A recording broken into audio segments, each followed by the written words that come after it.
अच्छा जी, सबसे पहले आप लोग ये वीडियो देखें फिर बात करते हैं। फ्यूचर्स ट्रेडिंग मैं आपको बता देता हूँ, जैसे स्पॉट ट्रेडिंग होती है ना, उसमें आपने समझे बिटकॉइन ले लिया।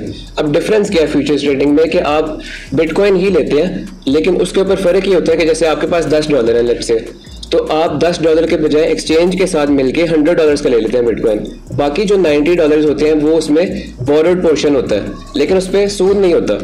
वो आपका जो प्रॉफिट होगा वो भी आपका, लॉस भी आपका होता है। उनको क्या इंसेंटिव मिल रहा है? वो फीस चार्ज करते हैं आपको हर वीक, जितनी देर के लिए आपकी पोजीशन ओपन रहती है कि प्राइस ऊपर जाए या नीचे जाए। तो पैसे का किराया ले रहे हैं ना, वो सूद खा रहे हैं। अच्छा, इसमें आप सूद उनको खिला रहे हैं, मसला हल हो गया, 0 से मल्टीप्लाई।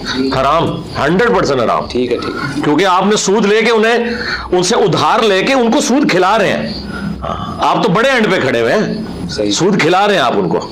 यानी आप वो काम कर रहे हैं जो बैंक कर रहा है, कि आपको कर्जा देता है और फिर आपसे सूद खाता है। वो आपको कर्जा दे रहे हैं और उससे वो किराया प्रोडक्ट का होता है, पैसे का किराया नहीं होता। खत्म हो गया। और भी सवाल करें। अच्छा जी, वीडियो तो आप लोगों ने देख ली, और इस वीडियो को देखने के बाद जो है वो एक बच्चा भी आपको बता सकता है कि इस लड़के ने इस मौलवी को मिस गाइड किया है। ठीक है, मौलवी ने जब लड़के से पूछा है कि एक्सचेंज जब आपको लिवरेज देती है, जो आपको लोन प्रोवाइड करती है, तो उसके बदले में एक्सचेंज का क्या फ़ायदा होता है। तो लड़का जवाब में कहता है कि एक्सचेंज जो है वो हमसे फ़ीस चार्ज करती है।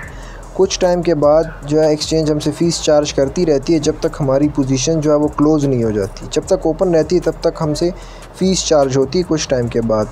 तो मौलवी जवाब में कहता है कि ये चीज़ तो हराम है, पैसों के बदले में आपसे फ़ीस चार्ज करना ये तो हराम है, सूद में आता है। और इस मौलवी की बात अपनी जगह पे ठीक भी है। अगर ऐसा होता तो ये चीज़ हराम हो जाती, लेकिन ऐसा है नहीं। ये लड़का जो है फ़ंडिंग फ़ी की बात कर रहा है। ठीक है, क्योंकि एक्सचेंज में जब आपकी पोजीशन ओपन रहती है तो कुछ टाइम के बाद जो है वो आपसे फ़ंडिंग फ़ी चार्ज होती है, बट वो फ़ंडिंग फ़ी जो है वो एक्सचेंज के पास नहीं जाती और ना एक्सचेंज आपसे वो लेती है। ठीक है, वो तो short traders and long traders के दरमियान जो है वो डिस्ट्रीब्यूट होती रहती है एज अ इंसेंटिव।